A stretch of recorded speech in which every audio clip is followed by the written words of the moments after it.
यहाँ P लिखा था तो यहाँ B करना था, बस इतना करेक्ट कर लीजिए, ठीक है। तो ये दूसरा क्वेश्चन हो गया। थोड़ा सा ऑप्शन में कोई ज्यादा विशेष नहीं था, P था, उसको थोड़ा सा स्पेस नहीं दे पाए टाइपिंग में थोड़ा सा, ठीक है, इतना कर लेना। तो कौन सा ऑप्शन सही हो गया? इसका B हो गया। इस हिसाब से इसका आंसर B हो गया, ठीक है। ईमानदारी आपके पास है। यदि आपने नन ऑफ दीज लगाया तो बिल्कुल सही लगाया जिस बच्चे ने लगाया था, लेकिन अगर हम आंसर मैच कराएं तो हम P की जगह B की पावर क्यों कर दें? क्योंकि नन ऑफ दीज कोई सेंस वाली बात नहीं होती, आंसर मैच कर जाए वो ज्यादा बढ़िया होता है, उससे आपका कॉन्सेप्ट अच्छा हो जाएगा, ठीक है। चलिए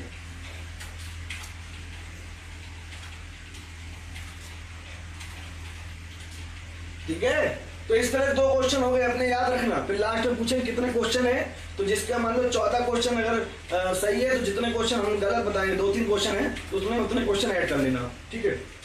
बशर्ते तब जब आपने नन ऑफ दीज लगाया हो और आपने नन ऑफ दीज लगा के इनमें से कोई लगा दिया हो तो फिर वो अच्छा गलत है, ठीक है ना। ये ईमानदारी आपके पास है, ठीक है। चलिए नेक्स्ट, गोपाल पटेल, ठीक है, डी बता रहे थे, चलिए बढ़िया। अब ध्यान देना, इसका मान याद कीजिए बच्चों, ध्यान देना, log बेस 5 0.008। बेटा इसका अगर मान निकालोगे, इसका मान याद करोगे तो दशमलव के कितने स्थान पहले दशमलव लगा है? संख्या के कितने स्थान पहले दशमलव लगा? 1 2 3, तीसरे स्थान के बाद दशमलव लगा है। तो ध्यान रख क्या आएगा यहाँ पे, 8 बटे जितने स्थान के बाद दशमलव आता है उतने ही जीरो नीचे बढ़ा देते हैं। क्लियर है? कितने स्थान के बाद है? 1 2 3, तो नीचे कितने जीरो आ जाएंगे? 1 2 3। ये बात सबको पता होनी चाहिए, सेकेंड क्लास की बात है। जिसको नहीं पता है वो आज से गलती नहीं करेगा पेपर में। क्लास में जितनी गलती कर सकते हो करो, लेकिन पेपर में फिर गलती करना बहुत गलत हो गया, ठीक है। चलिए कुछ बच्चों का आंसर भी आ गया, हरीश है, अनमोल है, ठीक है, इन लोगों ने आंसर दे दिया। तो ध्यान देना, यहाँ क्या ले सकते हो बेटा? यहाँ ले सकते हो log 5। अब प्यारे बच्चों 8 को ले सकते हो 2, 1000 को ले सकते हो 10 और की पावर 3। देखिए 2 की पावर 3 8, 10 की पावर 3 1000 हो गया। तो कोई दिक्कत है? इसको ये ले सकते हो। अब log में पावर होती तो क्या जाता है? गुणा। log में जो घात होती है वो क्या जाती है? गुणा में। तो 3 कहाँ जाएगा? गुणा में। तो यहाँ हो जाएगा 3 log। अब बच्चों ये कटेगा तो 2 पंजे 10, तो यहाँ कितना आएगा? 1/5। सभी बच्चे ध्यान देना, कितना बढ़िया क्वेश्चन बन रहा है, देखना। 3 log 5, बच्चों 5 ऊपर जाएगा तो कैसा हो जाएगा घात? 5 ऊपर जाएगा, घात कैसा हो जाएगा? माइनस हो जाएगा। 1/5 है, अगर ऊपर जाएगा तो घात कैसे हो जाएगी? 5 की घात -1। भाई 5 की घात 1 है, अगर ऊपर जाएगा क्या आएगा? 5 की घात -1, तो कितना आएगा? 5 की घात -1। अब 5 की घात -1, अब बच्चों घात है, घात का गुणा होता है, तो -3 log 5 × 5। अब बच्चों इसका मान कितना होता है? यदि आधार और लघुगुणक का जो बेस होता है समान हो तो कितना हो जाता है? इसका आंसर 1 हो जाता है। तो कितना हो जाएगा? 1, तो -3 × 1 बराबर -3। सिंपल क्वेश्चन था, ए ऑप्शन इज राइट। थोड़ा सा टेक्निकल था, इसमें ये पद बनना था, ठीक है ना। सुंदर क्वेश्चन था, इसको सुंदर क्वेश्चन बोला जाता है, ठीक है। तो ए ऑप्शन इज राइट। मोहित साहू, ठीक है बेटा। नवनीत शुक्ला जी, नवनीत बेटा वेरी गुड, बहुत बढ़िया।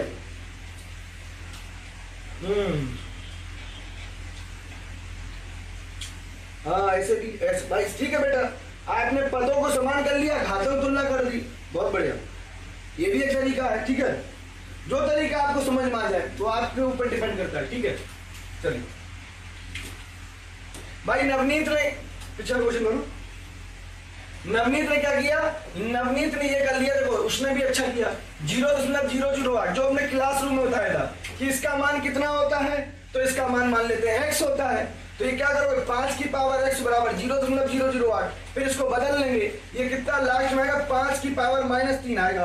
आधार समान है तो घातें कैसे हो जाएंगी? समान हो जाएंगी। तो एक ये भी तरीका है जो क्लासरूम में बताया था, ठीक है। ये लगभग सभी को आता है, ठीक है। चलिए अगला क्वेश्चन। अब सभी बच्चे ध्यान से देखें, समांतर श्रेणी का 10वां पद, बच्चों बहुत सुंदर क्वेश्चन है। 10वां पद है 1/11, डायरेक्ट बताओगे, सीधा देख कर आंसर बताएगा, उस बच्चे को शाबाशी है। अगर जिसने भी ज्यादा लाइनें लिखी तो वो ठीक है, लेकिन फिर अच्छी बात नहीं है। इसका एक रिजल्ट होता है और आपको पता भी था, हमने इस पे क्वेश्चन करा चुके हैं। 10वां अगर 1/11 है और 11वां 1/10 है तो क्या कह रहा है? 110 पदों का योग। बेटा 110 का मतलब कितना है? 110 एस लिख सकते हैं 10 गुणा 11, 10 गुणा 11, 10 गुणा 11 कितना होता है? 110। तो बच्चों रिजल्ट ये था कि अगर पीवा पद 1/q है, क्यूबा पद 1/p है, तो अगर एस पी क्यू पूछा जाए, एस पी क्यू पूछा जाए तो 1/2 पी क्यू प्लस 1 हो जाता है। 1/2 पी क्यू प्लस 1 हो जाता है। तो कितना हो जाएगा बच्चों? यहाँ एस 10 into 1 का मतलब कितना हो जाएगा? 1/2 पी का मान, पी का मान, पी का मान कितना है? 1/2 पी क्यू प्लस क्यू हो जाता है। पी का मान कितना है? पी बराबर इतना दिया गया 1/11। तो यहां कितना गया? P Q plus Q. तो 1/10, 1/10 और इंटू 1/11 और प्लस का 1। ठीक है, तो कितना हो जाएगा? 110, 110 और एक ऊपर कितना आएगा? 111 और नीचे कितना आएगा? 220। ठीक है, तो 1/2 पी क्यू प्लस 1 नहीं बेटा, पी क्यू नहीं करते हैं इसको, टीपी की, TP into T Q plus 1। भाई तभी तो है, टीपी का मान ये है, ये टीपी है और ये क्या है? ये टी क्यू है। समझ रहे मेरी बात? तो एस पी क्यू क्या हो जाएगा? ये एस पी क्यू है। मैच कर लीजिए सभी लोग, तो आप डायरेक्ट बता सकते हो 1/2 TP into T Q plus 1। ठीक है जी, C option is right. Anmol very good. ठीक है, चलिए बहुत बढ़िया। तो इस रिजल्ट को लिख लो, बढ़िया रिजल्ट है। अगर हम आपसे जैसे कहे, ध्यान देना बच्चों, कितना नोट हो गया? कितना नोट हुआ?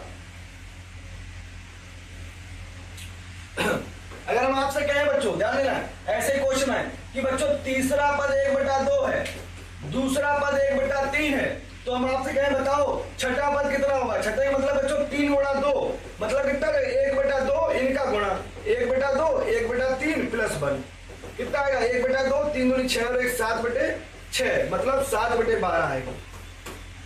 डायरेक्ट आंसर क्या? पीवा क्यू, क्यूबा 1 पी, तो TP Q S P Q क्या हो जाएगा? 1/2 TP into T Q plus 1। ठीक है, इन दोनों पदों का गुणा प्लस 1 कर दिया जाता है। चलिए नेक्स्ट देखते हैं अगला। बहुत बढ़िया क्वेश्चन है ये भी। एनवा पद है 2n + 2। कोई भी बच्चा पहला दूसरा तीसरा पद नहीं निकालेगा।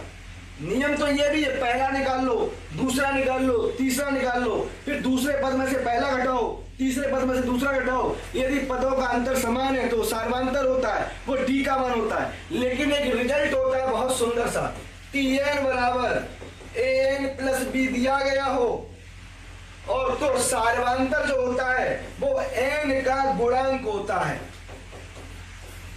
गुणांक कितना है? a, तो a हो जाएगा।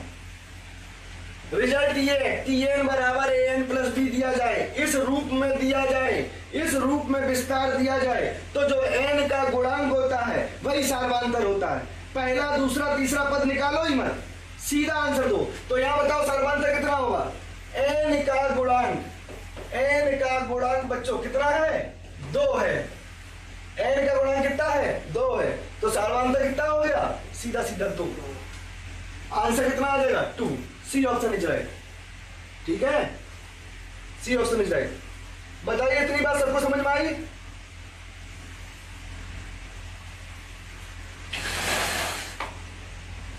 बताइए बच्चों। ठीक है, तो अगर तुमसे हम डायरेक्ट कहें, डायरेक्ट अगर तुमसे बोले tn बराबर लिखा है 5n + 3, सार्वंतर का मान कितना होगा? तो n का गुणांक कितना है? 5, तो सार्वंतर कितना होगा? 5। क्लियर हो गया? tn बराबर तुम्हें दे रहे 8n + 7, तो बताओ n का गुणांक कितना है? 8, तो सार्वंतर कितना हो गया? 8। सीधा देख के बताओ। ठीक है, चलिए very good, C option is right. Next अगला क्वेश्चन। हाँ भाई बच्चों, गुणोत्तर श्रेणी का पांचवा पद 8 है, पांचवा पद 8 है, और पहला पद कितना बच्चों? पहला पद 2 है, तो तीसरा पद निकालिए। तीसरा पद का फार्मूला क्या होता है? Tn का फार्मूला होता है ARn-1। तीसरा पद के लिए क्या जरूरत है? AR square. तो बच्चों A का मान पता है लेकिन R का मान नहीं पता है, तो जो दिया जाता है वहां से मान निकालते हैं। बच्चों T5 बराबर 8 दिया गया, इसका मतलब क्या होगा? AR4 बराबर 8। A का मान कितना है? 2R4 बराबर 8। 2 से 8 काट दो, 4 बार गया। तो बच्चों R स्क्वायर का स्क्वायर ले सकते हो इसको, यहाँ क्या आ जाएगा? 4। तो R स्क्वायर बराबर कितना आ जाएगा? R स्क्वायर बराबर आ जाएगा 2। अब बच्चों ध्यान देना, यहां तुम्हें A का मान तो पता था, कितना? 2। R स्क्वायर का मान नहीं पता था, तो भाई समीकरण नंबर 1 से जो निकाला है 2, ये यहां रख दो। तो 2 इंटू 2 बराबर 4। ये समीकरण 1 से R स्क्वायर बराबर कितना आया? 2 आया। ठीक है, तो बच्चों जो दिया गया था वहां से हमने R स्क्वायर का मान निकाल लिया, और हमें R स्क्वायर की इसमें जरूरत थी, हमने माइनस दिया। तीसरा पद आ गया। ठीक है, तो तीसरा पद कितना आ गया? 4 आ गया। C option is right. ठीक है जी। हरीश कुमार, इसी तरह की ट्रिक तैयार रखिएगा। पेपर में समय बचाना है तो बहुत जल्दी हमें क्वेश्चन को हिट करना है। ठीक है, सबसे पहले कॉन्सेप्ट में समझना चाहिए। अगर ट्रिक भूल जाते हो तो कॉन्सेप्ट तो सबका मौजूद होना चाहिए, जो कि हमने क्लासरूम में कराया है। उसके बाद अगर ट्रिक आ जाती तो बहुत अच्छी बात है, फिर तो सेकंड में आंसर आएगा। चलिए नोट कर लो।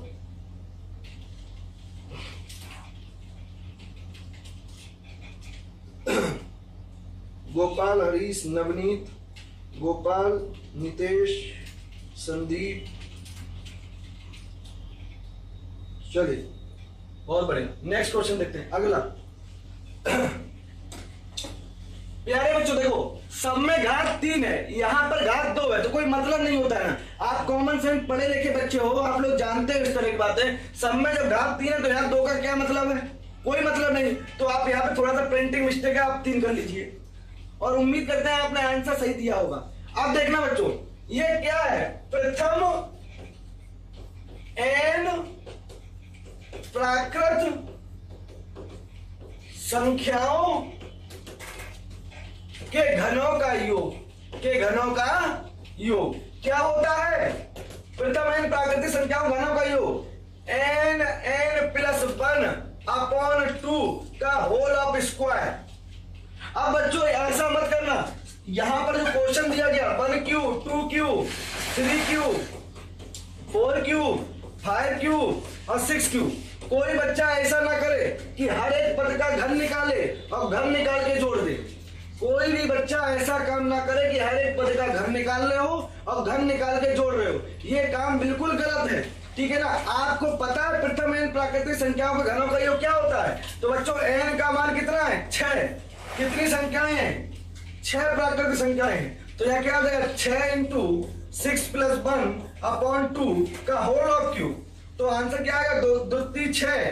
तो बच्चों अंदर आया 3 और यहाँ 7 का स्क्वायर। बच्चों 21 का वर्ग कितना होता है? 21 का वर्ग होता है 441।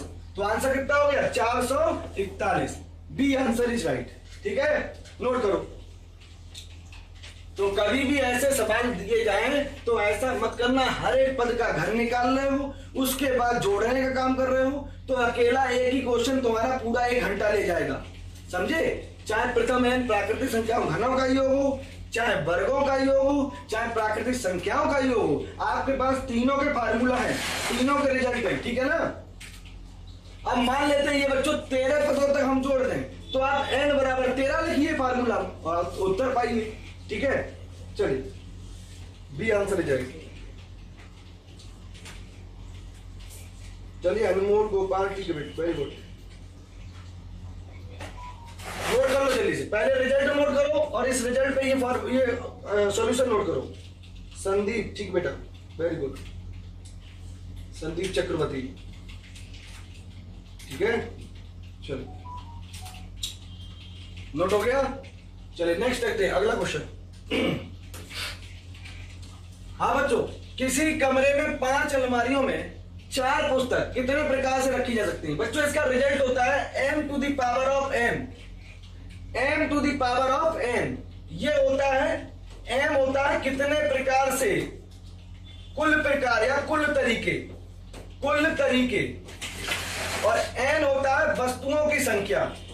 तो बच्चों ध्यान देना, पहली पुस्तक है, अलमारियां कितनी है? 5, 1 2 3 4 5। तो पहली पुस्तक कितने प्रकार से रख सकते हो बेटा? 5 प्रकार से, 5 प्रकार से रख सकते हो। इसी प्रकार अगर दूसरी पुस्तक को रखना हो इन्हीं में से, तो कोई कंडीशन तो है नहीं कि एक में रख दिया दूसरे में नहीं रख सकते हो। दूसरे को भी 5 प्रकार से रख सकते हो। तीसरे को भी कैसे लिख सकते हो बेटा? तीसरे को भी 5 प्रकार से पुस्तक रख सकते हो। और चौथी जो पुस्तक है इसको भी 5 ही तरीके से रख सकते हो। कुल तरीके कितने हो गए? तो कुल तरीके कितने हो गए बेटा? 5 की घात 4, 5 की घात 4। और 5 की घात 4 का मतलब कितना होता है? 25 पंजे 125, और 125 पंजे कितना होता है? 6 2 5 625, ठीक है ना। तो ये तो हो गया व्यवहारिक मेथड। यहां संख्याएं कम थी इसलिए आपने प्रैक्टिकली देख लिया कि पहली पुस्तक को 5 तरीके से रख सकते हैं, दूसरी पुस्तक को 5 अलमारियां हैं तो 5 तरीके रख सकते हैं, और तीसरी चौथी को ऐसे ही 5 रख सकते हैं। तो कुल तरीके कितने हो गए? 5 की घात 4। लेकिन आपको हमने फार्मूला दे दिया, कुल तरीके और कुल तरीके के बाद जितनी वस्तुएं हो, तरीके कितने हैं? 5 तरीके कितने? 1 2 3 4 5, 5 अलमारियां। तो 5 रखिए, 5 की घात कितनी? वस्तुएं कितनी है? 4 पुस्तकें हैं, यही तो वस्तुएं हैं। तो 5 की घात 4 ये भी आ गया। अब आपको ये कह दें कि किसी वस्तु 18 वस्तुएं हैं, 18 वस्तुएं हैं, 52 तरीके हैं, तो आप क्या करोगे? कुल तरीके और वस्तुएं पावर। क्योंकि यहां पर आप इस तरह से ये काम नहीं कर सकते हो, ठीक है ना। यहां आपको एक लाइन में सोचना है, तब 52 to the power of 18 answer दिया जाएगा ऑप्शन में, ठीक है। तो n का मतलब क्या हो गया? कुल तरीके, और n के मतलब क्या हो गया? वस्तुओं की संख्या, ठीक है। चलिए, तो यहां पर ए ऑप्शन है जी। संदीप, हरीश, अनमोल, वेरी गुड, ठीक है। चलिए नोट कर लो। तो इस तरीके से भी समझिए और इस तरीके पर समझिए, ठीक है ना। लगभग हर एक क्वेश्चन को आपको हम 2-2 तरीके लगभग दे देते हैं, ठीक है। और आपको जो सुविधा लगे, ठीक है, उस तरीके से काम करिए। लेकिन जो दूसरा तरीका देते हैं बेटा, वो शॉर्ट मेथड होता है। कोशिश यही करना कि शॉर्ट मेथड ही तैयार रखना। अगर पेपर में नंबर लाने हैं, स्पीड को बढ़ाना है, समय को बचाना है, इससे फिजिक्स केमिस्ट्री अन्य विषयों में भी अगर जाना है तो मैथ में समय बच जाए तो फिर और आसानी हो जाती पेपर में अच्छे नंबर लाने के लिए। सारा समय मैथ में चला गया तो काफी क्वेश्चन छूटने के चांस हो जाते हैं, ठीक है। तो इसलिए जो तरीके अगर बताए जिनको आप ट्रिक बोलते हो तो उनको ट्रिक समझ लीजिए, उसी तरीके से काम करिए। चलिए नेक्स्ट, एनपीआर सभी बच्चे जानते हैं। एनपीआर क्या होता है? परमुटेशन होता है, परमुटेशन होता है, ठीक है। क्रमचय होता है, क्या होता है? क्रमचय। तो इसका तो फार्मूला सभी जानते हैं, factorial n upon factorial n minus r। क्रमचय और संचय में अंतर क्या होता है? क्रमचय में क्रम का विशेष ध्यान रखा जाता है और संचय में क्रम का कोई ध्यान नहीं होता है, ठीक है ना। क्रमचय में क्या होता है? अरेंजमेंट को ध्यान दिया जाता है, और संचय में क्या होता है? अरेंजमेंट का ध्यान नहीं दिया जाता है, ठीक है। संचय में क्या होता है? संचय में किसी चीज का चयन किया जाता है। बहुत सी जगह ये भ्रम आ जाता है कि कब सर एनपीआर ले आते हैं और कब एनसीआर ले आते हैं, तो वो सवाल बता देता है यदि क्रमों को ध्यान दिया जा रहा है तब हम एनपीआर में काम करते हैं, और अगर हम किसी चीज का चयन कर रहे हैं, कोई ग्रुप बना रहे हैं, तो चयन में क्या होता है? जैसे तुम्हारा हमें चयन करना है तो हम रैंडमली किसी विद्यार्थी का चयन कर सकते हैं, उठा ले सकते हैं, हमें कोई क्रम से मतलब नहीं है। जिसमें परफॉर्मेंस अच्छा दे दिया उसको हम शीर्ष पे ले आए। लेकिन अगर हम क्रमचय बनाए तो हम क्रमबद्ध करेंगे। जैसे हाइट का अगर क्रमचय बनाए तो सबसे ज्यादा हाइट वाला, फिर उससे कम हाइट वाला, फिर उससे कम हाइट वाला, ठीक है ना। इस बात का ध्यान देना। तो क्रमचय में क्रम का ध्यान दिया जाता है, संचय में चयन पर ध्यान दिया जाता है, संचय में क्रम का कोई ध्यान नहीं होता है, ठीक है। ये बात ध्यान रखो, ये एक्स्ट्रा इंफॉर्मेशन होगी। तो n माइनस r, ठीक है, 60 का ये। चलिए अगला क्वेश्चन देखते हैं। 61 प्यारे बच्चों एक्सेल क्वेश्चन क्या है, cosec a into cos A into sec square A minus का 1। अब बेटा ध्यान देना, सेक स्क्वायर थीटा हमने क्या बताया था, 1 प्लस टेन स्क्वायर थीटा होता है। तो सेक स्क्वायर थीटा माइनस 1 बराबर क्या हो गया, टेन स्क्वायर थीटा। तो बच्चों यहां कॉसेक ए लिखा रहने दो, यहां कॉस ए लिखा रहने दो, अंदर क्या हो जाएगा इसकी जगह टेन स्क्वायर थीटा। अब प्यारे बच्चों ध्यान देना, कॉसेक ए इंटू कॉस ए, टेन स्क्वायर थीटा का वर्गमूल आया कितना है, टेन थीटा। और बेटा टेन थीटा क्या ले सकते हो, साइन थीटा बटे कॉस थीटा। भाई टेन थीटा आया, टेन थीटा क्या ले सकते हो, साइन थीटा बटे कॉस थीटा। कॉस से कॉस कैंसिल हो गया, और बच्चों कॉसेक थीटा साइन थीटा आपस में क्या हो जाएंगे, कट जाएंगे, क्योंकि एक दूसरे कैसे होते हैं, रिवर्स होते हैं। तो फाइनल आंसर कितना हो गया, सी ऑप्शन। सबका सही होना चाहिए आंसर। अनमोल ठीक है, नवनीत चलिए बहुत बढ़िया, गोपाल, अंकित साहू, हरीश, संदीप चलिए ठीक, वेरी गुड बहुत बढ़िया, बहुत सुंदर। नेक्स्ट देखते हैं, अगला नोट करो, नितेश पांडे जी, नितेश बेटा बहुत सुंदर, बहुत बढ़िया, सी ऑप्शन है, यस। नेक्स्ट, हाँ भाई 62 नंबर, बेटा साइन थीटा का लाल बटे कक्का से क्या होता है, लंब बटे कर्ण, यही तो होता है। तो लंब का मान कितना है, एक्स स्क्वायर माइनस के वाई स्क्वायर, कर्ण का मान कितना है, एक्स स्क्वायर प्लस का वाई स्क्वायर। अब बेटा ध्यान देना, अगर हम एक त्रिभुज बनाते हैं, त्रिभुज में लंब कितना हो जाएगा, X square minus Y square, ये ए बी सी एक त्रिभुज है, और कर्ण कितना हो जाएगा, X square plus Y square. बेटा बीसी का मान कैसे निकालेंगे, बीसी बराबर पाइथागोरस प्रमेय में से कर्ण में से लंब को घटा देते हैं, तो क्या हो जाएगा, X square plus Y square का होल ऑफ स्क्वायर में से किसको घटाएंगे, लंब को घटाएंगे, X square minus Y square का होल ऑफ स्क्वायर। अब बच्चों अंदर स्क्वायर ओपन करो, तो ये एक्स की घात 4 वाई की घात 4 ए प्लस बी का होल स्क्वायर कितना आएगा, प्लस का 2x स्क्वायर वाई स्क्वायर, और ये बच्चों कितना आएगा, ध्यान देना बेटा, एक्स की घात 4 आएगा, लेकिन अंदर चिन्ह कैसा है माइनस, तो माइनस एक्स की घात 4, वाई की घात 4 आएगा, लेकिन ये चिन्ह कैसा है माइनस, तो माइनस लग जाएगा, तो माइनस वाई की घात 4। और बच्चों माइनस ए स्क्वायर माइनस बी स्क्वायर का फार्मूला क्या होता है, माइनस का 2ab, लेकिन चिन्ह कैसा है माइनस, तो इसलिए क्या आ जाएगा, प्लस का 2ab, प्लस का 2ab। अब बेटा प्लस का एक्स स्क्वायर माइनस का एक्स की घात 4 प्लस की एक्स वाई की घात 4 माइनस की वाई की घात 4 कैंसिल हो गया, अंदर कितना बचा, अंदर बचा बच्चों 4x स्क्वायर वाई स्क्वायर, इसका वर्गमूल कितना आएगा 2xy, तो आधार का मान कितना आ गया 2xy।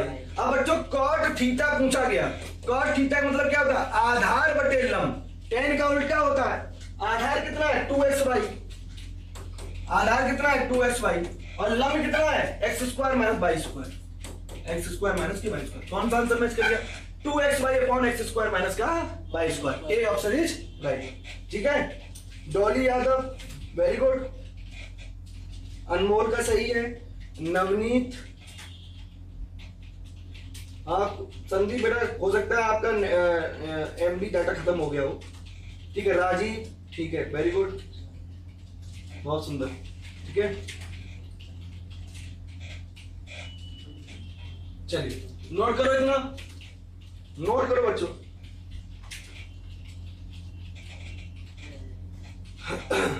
हरीश, हर्ष शर्मा, गोपाल पटेल, ये ऑप्शन। चलिए बहुत बढ़िया बच्चों। नेक्स्ट अगला देखते हैं नेक्स्ट क्वेश्चन, अगला देखते हैं भाई 63 नंबर, कॉसेक स्क्वायर 45 माइनस 1। सभी बच्चे जानते हो कॉसेक 45 का मान कितना होता है, कॉसेक 45 का मान होता है √2। तो बच्चों इसमें रखो तो कितना आएगा, √2 का स्क्वायर माइनस 1 कितना आएगा, 2 माइनस 1 कितना आ गया 1। तो आंसर क्या होगा, ए ऑप्शन इज राइट। ठीक है, ए ऑप्शन इज राइट। ठीक है, चलिए नोट कर ले, बहुत सिंपल क्वेश्चन था, सभी ने कर भी लिया होगा। ठीक है, 63 का ए, 63 का ए। ठीक है, अरे बेटा संदीप तो बाकी बच्चों के में ब्लर नहीं आ रहा है, आपके में नेटवर्क प्रॉब्लम हो रही तो आपके में दिक्कत है। अगर यहां से कोई दिक्कत होती तो सभी बच्चों में समानता दिक्कत होती, ठीक है ना। आप मेरी बात समझ पा रहे हो?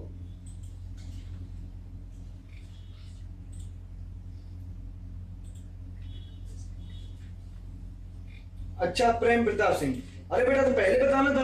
बिल्कुल दूर दूर लिखेंगे, बिल्कुल ठीक है। हाँ आपकी तरफ से प्रॉब्लम है, सही है, ठीक है। धीरेन्द्र गंगवार करके है कोई, ए आंसर बिल्कुल सही बेटा।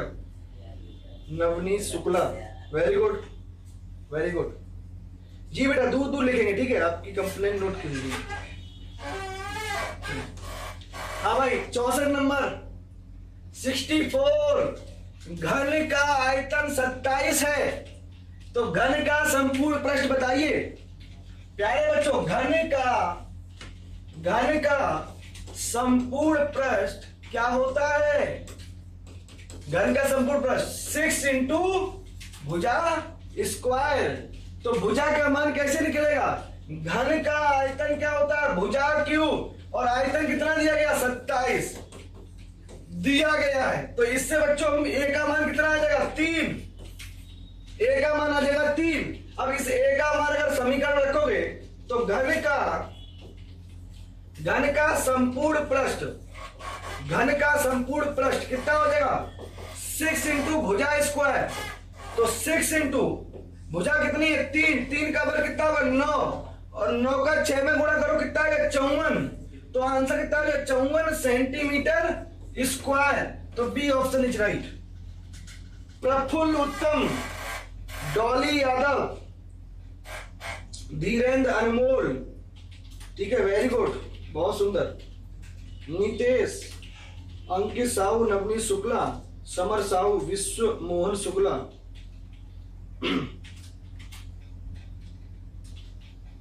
जी नवनीत वेरी गुड, बहुत बढ़िया। और नवनीत जिस तरह तुमने सॉल्व किया ऐसे ही पेपर में भी करना है, ठीक है, बिल्कुल कम से कम लाइन। पेपर में कोई बच्चा ये नहीं लिखेगा 6 इंटू भुजा स्क्वायर, पेपर में डायरेक्ट भुजा आयतन नहीं लिखो। पेपर में जो बच्चा सॉल्व करेगा वो नवनीत का आंसर देख ले, नवनीत तुरंत भुजा निकाली। अच्छा ए क्यू बराबर 27, मतलब दिमाग में सोचो ए बराबर 3। फिर संपूर्ण पृष्ठ का पता होता है 6 इंटू ए स्क्वायर मतलब 9, मतलब 54। पेपर में ऐसे सॉल्व किया जाता है, समझे? ध्यान दे रहे हो? जिस तरह से एक नवनीत बच्चा ने सॉल्व किया ऐसे ही 2 लाइन में। चलिए नेक्स्ट। किसी आयतज, बच्चों यहाँ आयतन है आयतज एक ही बात है, आयतज लिखो ज्यादा बढ़िया है। किसी आयतज का प्रत्येक फलक क्या होता है? पहले हमने बताया किसी घन का प्रत्येक फलक क्या होता है, तो आपने क्या था? वर्ग।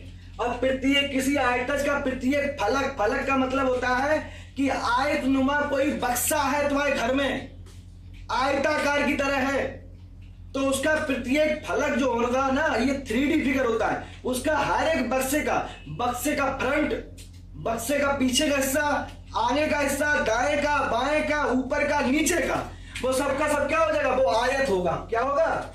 आयत होगा। संदूक वगैरह घर में रखी होती है, ठीक है। चलिए तो क्या हो जाएगा? आयत हो जाएगा। चलिए नेक्स्ट देखते हैं। ये क्वेश्चन अच्छा है, अभी तक किसी भी टेस्ट में मैंने नहीं दिया था। मानक विचलन पर किसी में हमने ये सवाल नहीं दिया था। अब ये नया क्वेश्चन स्टैटिक्स में तुम्हारा हमने टेस्ट में लॉन्च कर दिया है, ठीक है ना। तो अब इस तरह का भी क्वेश्चन तुम्हें हैंडल होना चाहिए। माध्य बहुलक और बच्चों समांतर माध्य हो गया, बहुलक हो गया, तो ये तो आप सीख गए थे बहुत अच्छी तरीका से। और ठीक है, लेकिन मानक विचलन कैसे निकालते बच्चों? ध्यान देना, आपको सिर्फ निकालना आना चाहिए। मानक विचलन जैसे माध्य बहुलक ये सब निकालते हो, मानक विचलन सिग्मा से डिनोट करते हैं, और इसका रिजल्ट होता है समीशन x माइनस एम का स्क्वायर बटे n। अब बच्चों ध्यान देना, x क्या होता है? x होता है पद, m क्या होता है? m होता है माध्य, और n क्या होता है? पदों की संख्या। और इसमें समीशन क्या होता है? समीशन होता है जोड़ना, पदों का जोड़ना, जितने पद है उतने बार जोड़ना। अब ध्यान देना, पद क्या है? x का मान लिखिए 2 3 4 7। अब ध्यान देना, अब हमें क्या निकालना बच्चों? n, पदों की संख्या। तो पदों की संख्या सभी को पता होनी चाहिए, कितनी है? 1 2 3 4, पदों की संख्या हो गई 4। अब माध्य कैसे निकालोगे? माध्य निकालने के लिए होता है पदों का योग, पदों का योग और बटे कुल संख्या, ये माध्य निकालने का होता है। तो बच्चों पदों का योग कितना है? 2 धन 3 धन 4 धन 7 बटे 4, कितना आएगा? 4 3 7, 7 14 2 16, 16 बटे 4 मतलब 4, कितना आ गया माध्य? m का मान 4 आ गया। अब बच्चों ध्यान देना, यहां से बेटा हम निकालते हैं x माइनस m का स्क्वायर। तो बच्चों x में से m घटाना है, पद में से माध्य घटाना है। माध्य कितना है? 4, तो घटाइए 2 में से 4, 3 में से 4, 4 में से 4, 7 में से 4, कितना आएगा? 4 में से 2 क्या? -2, -1 0 3। अब बच्चों x माइनस m का स्क्वायर करते हैं, ये क्या निकल के आया? ये निकल के आया x माइनस m, लेकिन हमें वैल्यू किसकी चाहिए? x माइनस m का स्क्वायर। तो इसका क्या हो जाएगा? यहाँ 4 हो जाएगा, इसका क्या हो जाएगा? 1 प्लस 0 का 0 ही रहेगा, 3 का 9 हो जाएगा, हो गया। लेकिन फार्मूला में किसकी जरूरत है? x माइनस m का स्क्वायर निकाल दिया, फार्मूला में किसकी जरूरत? समीशन है, समीशन लगा है। समीशन मतलब क्या? दिए गए सभी पदों को जोड़, सभी पदों को जोड़, कितना है? 4 और 1 5, 9 और 1 10 और 4 14, ये आ गया समीशन x माइनस m का स्क्वायर। फिर से सुनो, x क्या है बेटा? पदों, x क्या है तुम्हारे? पद, x माइनस m क्या है? हर पद में से माध्य को घटाइए, फिर प्रत्येक पद में से माध्य को घटाइए, ये x माइनस m आ गया। अब फार्मूला में जरूरत है x माइनस m के स्क्वायर की, तो आपने वर्ग कर दिया, लेकिन ध्यान देना फार्मूला में समीशन भी दिया गया है, तो जितना वर्ग किया है उतना आप जोड़ेंगे, उतने पदों को जोड़ेंगे। अब जो निकल के आया ये समीशन x माइनस m का मान निकल के आ गया। तो फार्मूला क्या होता है? सिग्मा बराबर होता है, सिग्मा बराबर होता है under root summation x minus m का स्क्वायर बटे m। अब बच्चों x माइनस m का स्क्वायर कितना है? x माइनस m का स्क्वायर है हमारे पास 9 बटे यहाँ 14, कितना है? 14। और n का मान कितना बेटा? n का मान कितना है? 4। अब 2 से काट दो तो 7 बटे 2, 7 बटे 2, तो मानक विचलन आ जाएगा 7 बटे 2, ठीक है। अभी तक आपने माध्य, माध्यिका और बहुलक के जो 2-2 प्रकार के क्वेश्चन होते हैं, 3-3 प्रकार के क्वेश्चन होते हैं, अब तक जितने क्वेश्चन दिए हमने माध्य के 3 प्रकार के क्वेश्चन, माध्यिका के भी 2-3 प्रकार के क्वेश्चन, जिसमें एक क्रमविधि में दिया जाता है, दूसरा तालिका विधि में दिया जाता है, और बहुलक के भी 2-3 प्रकार के क्वेश्चन हो गए। अब आपका एक कॉन्सेप्ट रह गया था मानक विचलन, ठीक है ना, इस टेस्ट में। अब आज से मानक विचलन से संबंधित जो सवाल होंगे, आगे जो भी टेस्ट आएगा वो होंगे, ठीक है। तो आपके टेस्ट में हर प्रकार का क्वेश्चन का विशेष ध्यान रखते हैं, इस बात का ध्यान रखना। आप लोग हर टेस्ट को उठा के देख लीजिएगा, क्लास सीट के टेस्ट उठा के देख लीजिएगा, सब प्रकार के क्वेश्चन उसमें समाहित होते हैं। बस शर्तें आपको पूरा स्टडी मटेरियल तैयार होना चाहिए, और साथ ही साथ टेस्ट को कराने से पहले एक दिन पहले जो थ्योरी कराते हैं उसमें जो शॉर्ट टाइप के जितने भी क्वेश्चंस होते हैं, या एक सारांश कह लीजिए, या एक शॉर्ट नोट कह लीजिए, या एक कंसाइज नोट्स कह लीजिए, वो हम पूरा एक क्लास में बनवा देते हैं आपको। उसके बाद दूसरे चरण में आपकी सीट कराते हैं, सीट में 20 प्रकार के क्वेश्चन होते हैं, वो आपकी प्रैक्टिस हो जाती है। और टेस्ट में हम तुरंत प्रैक्टिकल करते रहते हैं, जितने तरह के क्वेश्चन दिखते हैं हर टेस्ट में आपका 2-3 प्रकार के नए क्वेश्चन आपको दिखाई देते हैं हर टेस्ट में, ठीक है। तो टेस्ट इसलिए आपका कॉन्फिडेंस बढ़ाएगा, ठीक है। चलिए ये 66 नंबर हो गया, इसका आंसर कर लीजिए सी। चलिए संदीप, ठीक है बेटा, हर्ष वेरी गुड, बहुत सुंदर, अरविंद कुमार जी, अरविंद बेटा बहुत बढ़िया, ठीक है, ऐसे ही सॉल्व करना है, ठीक है। हाँ, पेपर में आपको ये भी नहीं लिखने की जरूरत है, पेपर में सीधा ये उठाइए, यहां से माध्य घटाइए, इनका वर्ग कर दिए और सारे जोड़ दीजिए, और जितने पद हैं उनसे भाग दीजिए। जैसे आपने सॉल्व किया है पेपर में ऐसे ही सॉल्व करना है, थोड़ा थोड़ा लिखिएगा, ये तो समझाने के लिए लिख रहे हैं। चलिए जी संदीप चक्रवर्ती, ठीक है बेटा, बढ़िया। हर्ष, हरीश कुमार, ठीक है, चलिए बहुत बढ़िया। नेक्स्ट अगला क्वेश्चन देखते हैं, नोट हो गया, ठीक है। अगला क्वेश्चन,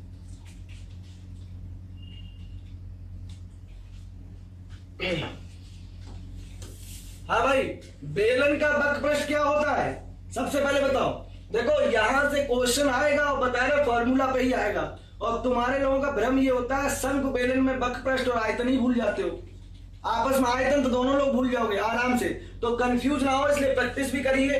ये होता है बेलन का आयतन, बेलन का आयतन होता है पाई आर स्क्वायर एच, और ध्यान देना शंकु का आयतन होता है 1/3 पाई आर स्क्वायर एच। याद कैसे रखते हैं, बेलन का बक पृष्ठ होता है, शंकु का बक पृष्ठ होता है पाई आर एल, एल तिरछी ऊंचाई सिर्फ और सिर्फ शंकु में आता है, कौन बनता है ना, तो शंकु में आता है। तो इस बात से हम ध्यान दे देते हैं कि इसमें जो है बेलन का आयतन क्या है पाई आर स्क्वायर एच, और बेलन का बक पृष्ठ क्या होगा 2 पाई आर एच, और शंकु का बक पृष्ठ क्या हो जाएगा एल तिरछी ऊंचाई आ जाए, ठीक है ना। तो ऐसे रिलेट करिएगा तो आपस में इनमें भ्रम ना पैदा हो जाए। तो ये हो गया बेलन का आयतन, और बच्चों ये दिया गया है बेलन का संपूर्ण पृष्ठ।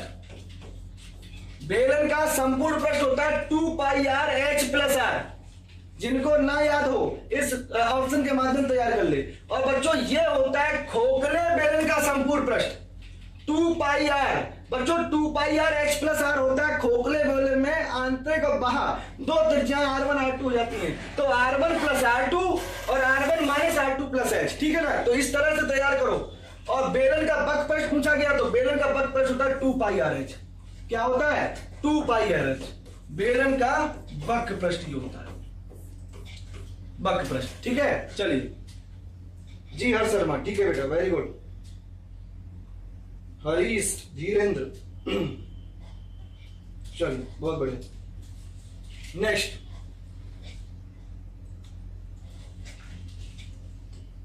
हाँ बच्चों, शंकु का आयतन ज्ञात कीजिए।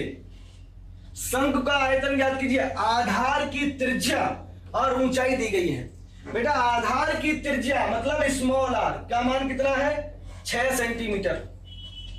नंबर 2 ऊंचाई, ऊंचाई का मान कितना है 8 सेंटीमीटर। अब क्या करें, शंकु का आयतन। बेटा शंकु का बक पृष्ठ ध्यान रखा करो, शंकु का बक पृष्ठ होता है पाई आर एल। तो पक्की बात है जो आयतन की बात है हम लोग कंफ्यूज इसी हो जाते हैं कि शंकु और बेलन के आयतन और बक पृष्ठ में। तो शंकु का बक पृष्ठ तैयार रखो, क्या होता है पाई आर एल, तो एक चीज कंफर्म हो जाएगी। और हमने कहा आयतन, तो फिर बच्चों शंकु में 1/3 पाई आर स्क्वायर। याद करने का तरीका ये होता है, त्रिज्या होती है शंकु में ऊंचाई होती है, और शंकु में तिर्यक लंबाई होती है, ठीक है ना। तो इस तरह 3 है तो 3 से भाग दो, थोड़ा बहुत इस तरह से रिलेट भी कर लिया करो। क्या हो जाएगा 1/3 पाई आर स्क्वायर है, तो 1/3 पाई आर का मान कितना है, आर का मान कितना है 6, मतलब 6 का स्क्वायर, और आर का मान कितना है 8। तो बच्चों ये कट जाएगा यहां से, 3 दूनी 6, यहां पर कर दो 36 गुणा 8/3, और कितना जाएगा 12 3 36, 12 गुणा 8, और बच्चों यहाँ पाई चलेगा साथ में, 12 8 96 पाई, ठीक है, पाई साथ में रहेगा तो कितना हो जाएगा 96 पाई।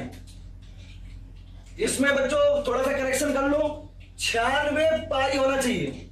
और भाई आंसर अगर टिक भी कर रहे हो तो थोड़ा कॉमन सेंस भी रख लेना भाई, नन ऑफ दिस तो है नहीं इसमें, तो 96 मैच कर गया था, तो आप इतना समझ लीजिए कि हो सकता है प्रिंटिंग मिस्टेक हो, ठीक है। तो इसलिए 96 पाई करना, ठीक है। तो जिन बच्चों ने ए आंसर लगाया उनका आंसर सही है, और जिसने आंसर और कोई लगा दिया तो वो गलत है, उसका प्रोसीजर गलत रहा होगा। इतना तो सबका मैच किया होगा 96, तो यहां तक तो बिल्कुल सही है। आगे पाई रह गया तो पाई आप आज करेक्ट कर लीजिए, ए ऑप्शन सही है, ठीक है। आंसर शीट पर करेक्शन करा देंगे। चलिए 68 का ये हो गया।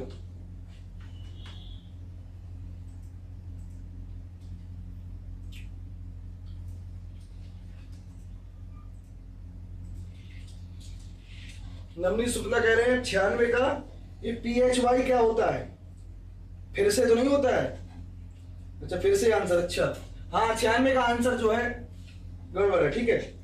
पाई होना चाहिए, पाई साथ में 96 साथ संख्या के साथ। अमित बघेल, ठीक है बेटा। धीरेन्द्र, चलिए बढ़िया। हरीश, हाँ बाकी बच्चों ने आंसर दिया है, इसका मैं कॉमन सेंस लगा लिया, बढ़िया बहुत सुंदर। संदीप चक्रवर्ती, ठीक है। चलिए 68 हो गया, 69 नंबर देखते हैं। 69 नंबर, हाँ बेटा 69 नंबर क्या कह रहा है, एक गोले का आयतन 288 पाई सेंटीमीटर क्यूब है, तो उसका बक पृष्ठ ज्ञात कीजिए। गोले का आयतन क्या होता है बच्चों?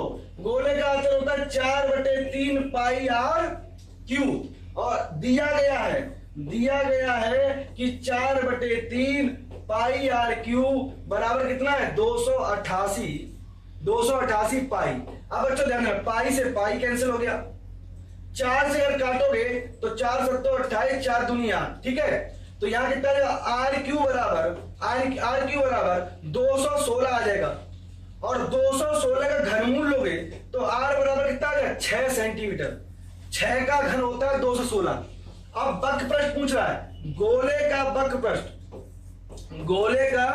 बक पृष्ठ होता है 4 पाई आर स्क्वायर। क्या होता है? 4 पाई आर स्क्वायर। तो बच्चों ध्यान, 4 पाई आर का मान कितना निकाला आपने? 6। तो 6 का वर्ग होता है 36, और 36 और 4 का गुणा करो 144 पाई सेंटीमीटर स्क्वायर, ठीक है। तो बी आंसर इज राइट, ठीक है। तो 69 में आंसर हो गया बेटा, बी हो गया, ठीक है, बी करेक्ट आंसर है। चलिए, धीरेन्द्र, मोहित, अनमोल, चलिए बहुत बढ़िया। एग्रीकल्चर मिश्रा जी, भाई आंसर सही करो। एग्रीकल्चर मिश्रा जी 44 नहीं होगा, 144 होगा, ठीक है। चलिए बाकी सही है। अमित, संदीप, ठीक। चलिए नेक्स्ट क्वेश्चन देखते हैं, अगला। अरे इतना नोट कर लो सभी बच्चे। गोले का आयतन से हमने निकाली त्रिज्या, और हमने पूछा क्या है? बक पृष्ठ, तो 4 पाई आर स्क्वायर, और त्रिज्या का मान वहां रख दिया, ठीक है। चलिए, हर्ष शर्मा जी बेटा, अमित बघेल, अरविंद, चलिए बहुत बढ़िया। नेक्स्ट अगला क्वेश्चन। हाँ भाई, दो बिंदुओं के बीच की दूरी निकालना है। बच्चों ध्यान देना, दो बिंदुओं के बीच, माना ये बिंदु ए है, ये बिंदु बी है, और बच्चों इसमें x1 इसको क्या मानेंगे? x2, इसमें y1 इसको क्या मानेंगे? y2। तो ए बी कैसे निकालते हैं? दो बिंदुओं के बीच की दूरी को निकालने का तरीका होता है x1 माइनस x2 का square plus y1 minus y2 का स्क्वायर। अब बच्चों ध्यान देना, x1 कितना है? माइनस के 4, x2 कितना? माइनस माइनस कितना हो जाएगा बच्चों? प्लस हो जाएगा, प्लस का स्क्वायर, और प्लस y1 कितना है बेटा? y1 माइनस 3 है, और y2 का मान कितना है? -2। लेकिन माइनस माइनस क्या हो जाएगा? माइनस माइनस मिलकर क्या हो जाएगा? प्लस का 2। अब ध्यान देना, 4 में से 1 गया, कितना बचा? 3। 3 का वर्ग 9 होता है, 3 में से 2 गया 1, 1 का वर्ग कितना हो जाएगा? 1 हो जाएगा। तो कितना है? √10। तो √10 इकाई।